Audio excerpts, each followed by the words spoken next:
नमस्कार मित्रांनो, स्वागत आहे तुमचे एका नवीन व्हिडिओमध्ये। मित्रांनो, लोकसभेसाठी अंतिम मतदार यादी जाहीर झालेली आहे।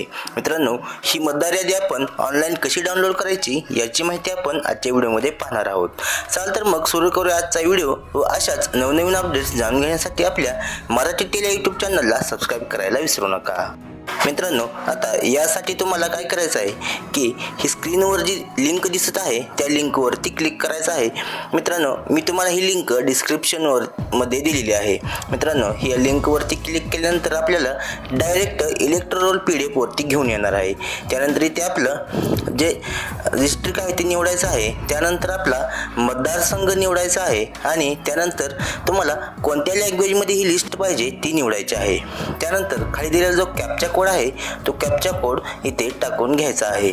कॅप्चा टाकल्यानंतर खाली मित्रांनो बघा टोटल नंबर 339 आहेत आणि आता इथे बघा तुम्हाला तुमचं गाव जिथे आहे ते गाव इथून इथे निवडायचं आहे आणि इथे जनरल इलेक्शन्स रोल 2024 यामध्ये इथे 3 नंबरचा ऑप्शन जो आहे डाउनलोडचा त्यावरती क्लिक करायचा आहे। आता मित्रांनो, ही लिस्ट जी आहे ती डाउनलोड झालेली आहे।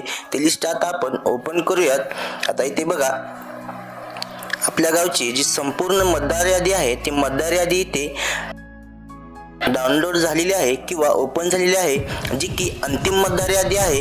यामध्ये आपलं नाव आहे का नाही ते बघायचं आहे आणि मग आपल्याला यातून मतदान करता येणार आहे। धन्यवाद मित्रांनो, जय हिंद, जय महाराष्ट्र।